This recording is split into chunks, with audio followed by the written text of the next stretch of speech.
As the 2022 NBA draft approaches, potential NBA prospects are being evaluated by both fans and experts. In this pre-draft evaluation process, labels are attached to players that sometimes are accurate and other times sound like this. The bigger question is, where does he go? I mean, you have Brandon Jennings, who frankly has far more talent and upside, not as refined as Steph Curry as a shooter.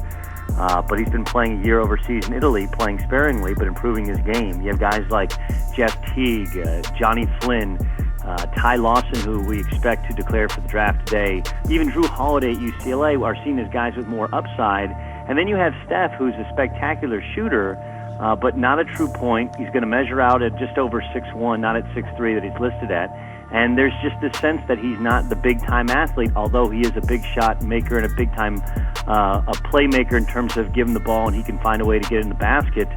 Look, if he wants to be a pro, he's going to be a first-round draft pick.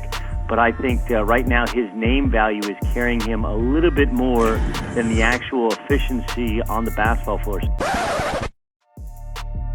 For top 3 prospect Jabari Smith, there are already talks of his inability to create shots for himself at the NBA level, which when you look at his stats during his season at Auburn can be justified. His shooting splits paint a picture of a player archetype that isn't what you would imagine for a possible number 1 pick. When you see a player that shoots 42% from 3 and 43% from 2, your mind envisions a 3-point specialist who is extremely limited inside the arc.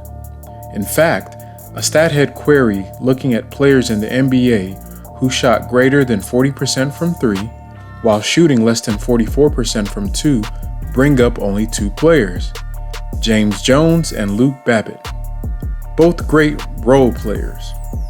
Does this mean Jabari is destined to be a James Jones, a guy waiting in the corner for the team's real star player to feed him open corner threes?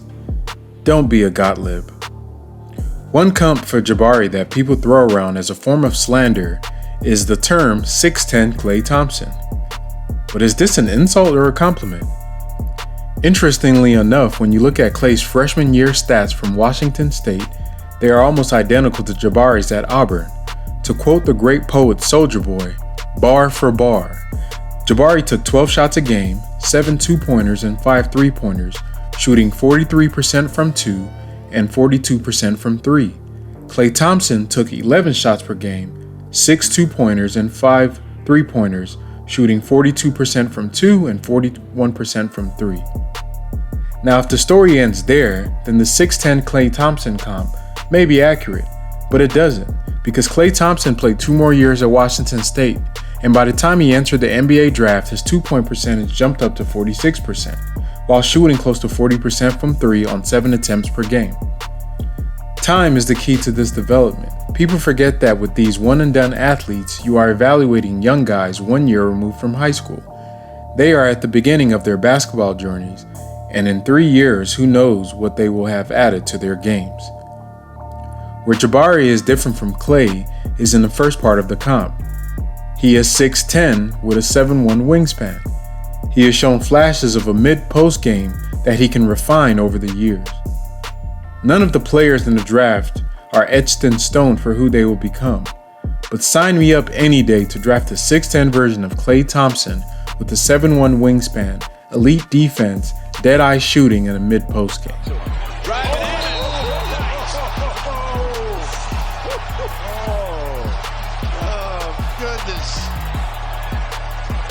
I think you should handle this one. This is your... I don't know if I can right there. I mean, off the bounce, chest to chest. Oh, my. Send it in, big fella. Ooh.